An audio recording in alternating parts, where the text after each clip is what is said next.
ocean-going ship sailing through the English countryside and busy towns is a strange sight. Stranger still that it's on its way to a port 36 miles inland. For it's going up the Manchester Ship Canal. As Britain developed into an industrial nation and Manchester became the principal city of the north, it became desirable to carry cargoes direct to and from the city. But Manchester was 36 miles from the sea, so to do this a canal was built, with docks and wharves all the way down, one of the engineering achievements of the 19th century.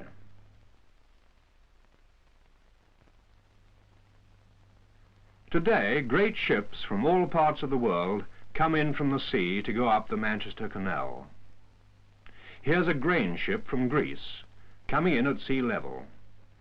Manchester, 36 miles away, is about 80 feet above sea level, so engineers had to devise a way of lifting the ships. This they did with a series of 5 locks, each raising the level a few feet. This is the first of them. The ship enters the lock. The water in the canal above is about 13 feet higher. So when the ship is in the lock and the back gates are closed, water is pumped into the lock until the ship is raised to the level of the canal beyond.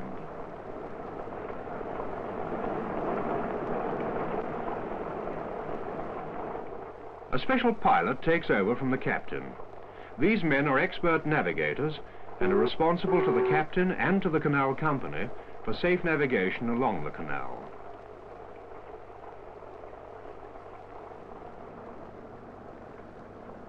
The ship has been raised and the gates open.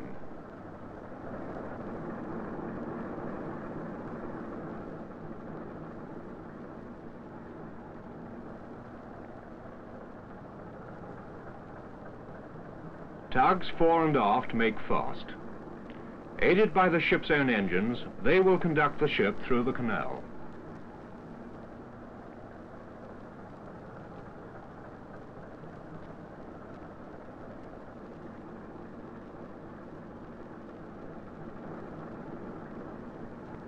Navigating along a narrow waterway like this, it's only 120 feet wide and 28 feet deep, with other ships passing, is an expert's job, and the combined knowledge and skill of the tugs, the pilot, and his helmsman is all important.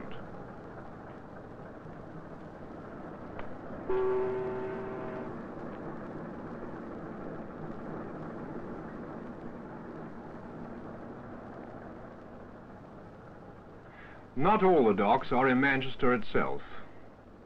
This oil dock is at the seaward beginning of the canal. It's the Queen Elizabeth II dock, built in 1954, and is one of Britain's largest oil docks. It takes in oil tankers too large to travel through the canal. Oil discharged here is pumped straight from the ship. It goes by pipes to local refineries, and sometimes underground to refineries as far as 7 miles away.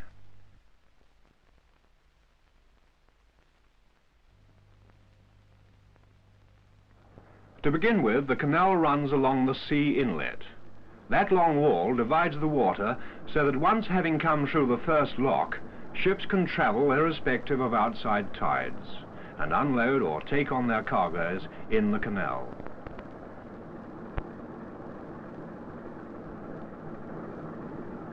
"7 miles up the canal, the land is still used for agriculture.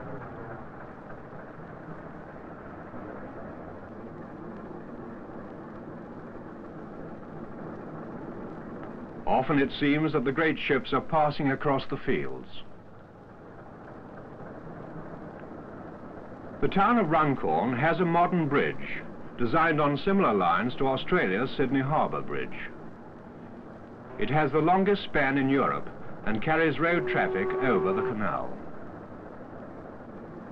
It has taken the place of the old transporter bridge, which used to swing its passengers across in a kind of boxcar. Ships go under the new high bridge, but passengers on the famous old transporter had to wait until the ships passed. Runcorn was itself a port before the canal was made, but now, within the canal wall, the ships of many nations bring in and take away their cargoes, irrespective of the tidal water outside.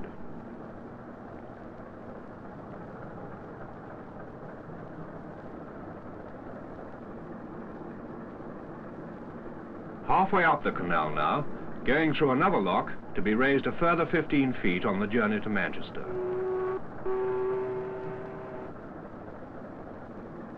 On one side is fairly open country still.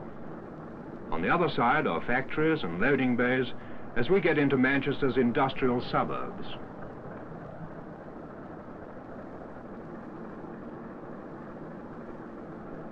Residential towns with their road traffic have also spread along the canal bank, so that from your window ships seem to be passing through the town.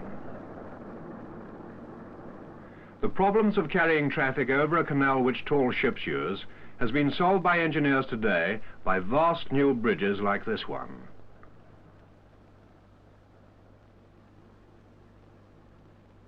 But the older bridges still help. This swivels round to let ships pass either side of it. Then it swings back again to join together the roads each side of the canal. Next to it is another engineering achievement, a smaller canal passing over the big canal.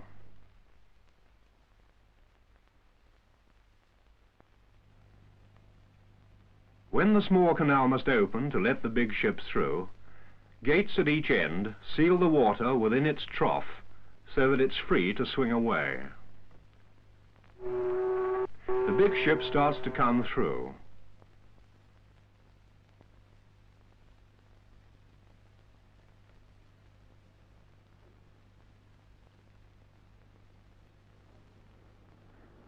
With both the road and water bridge open, it can move up the Manchester Ship Canal.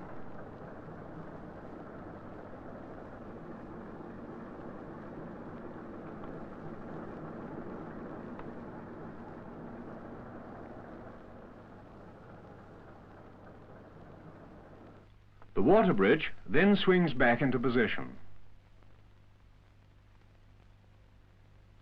The road bridge has already come back to let the road traffic across. The gates reopen in the canal bridge so that the water can rejoin its course to let the other traffic across.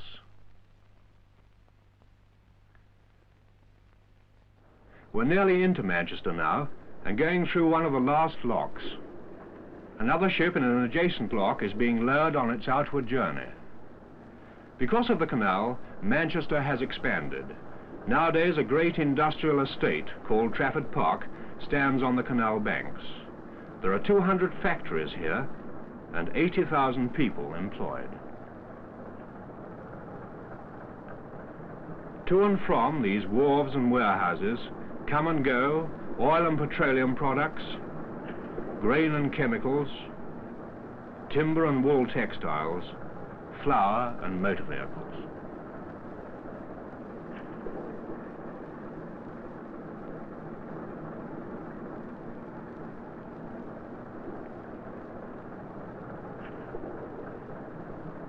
"36 miles from the river mouth and 80 feet higher than the ocean she crossed to get here, our ship is coming into the port of Manchester, which has 9 docks and turns round 5,000 vessels a year. The pilot and the tugs bring us gently alongside.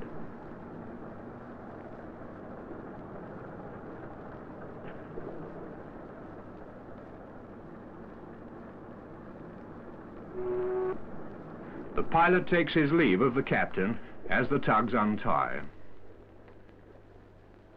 His next assignment may be to take down the canal a ship carrying products made from raw material which originally came in from the Commonwealth.